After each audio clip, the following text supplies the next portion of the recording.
Leçon de l'école du sabbat, dimanche 27 août 2023, conseil aux épouses chrétiennes. Conseil aux épouses chrétiennes.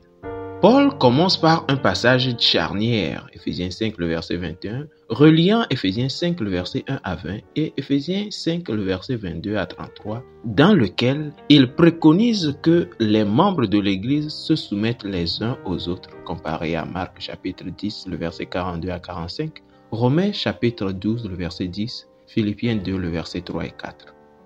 Les croyants devraient se soumettre les uns aux autres dans la crainte de Christ, Ephésiens 5, le verset 21, le premier d'un grand nombre de passages où Paul identifiera la relation avec Christ comme la plus importante et la plus déterminante pour les croyants. Que veut dire Paul en exhortant les membres de l'Église à se soumettre les uns aux autres? Comment devons-nous comprendre cette idée? Lisons Ephésiens 5, le verset 21. Là, il est écrit: vous soumettant les uns aux autres dans la crainte de Christ. Amen. Paul invite également les femmes chrétiennes à se soumettre à leur mari comme au Seigneur. Ephésiens 5, le verset 22, précisant qu'il parle de la soumission des femmes à leurs maris respectifs. Voir aussi 1 Pierre 3, le verset 1 et 5.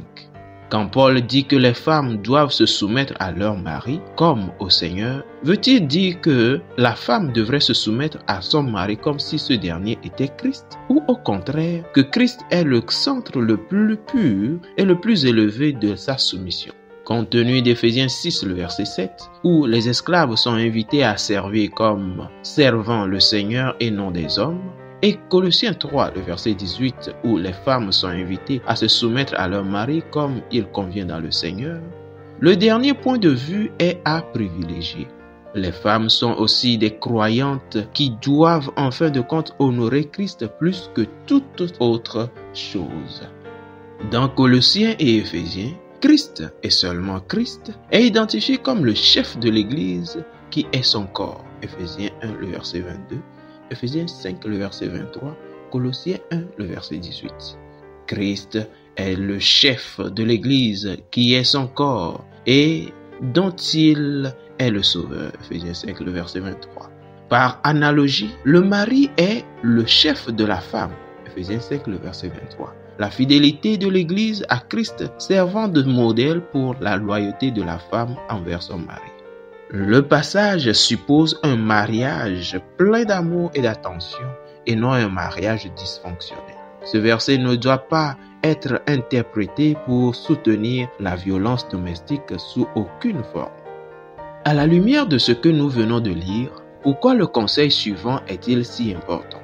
Si le mari est, je cite, un époux vulgaire, dur, tapageur, égoïste, rude et dominateur, qu'il ne s'avise pas de prétendre que le mari est le chef de la femme et que celle-ci lui doit obéissance en toutes choses, car il n'est pas le Seigneur et, dans le vrai sens du terme, il n'est pas le mari. Fin de citation. Hélène G. White, Foyer chrétien, page 111. Fidèles auditeurs et internautes, que Dieu vous garde. Amen.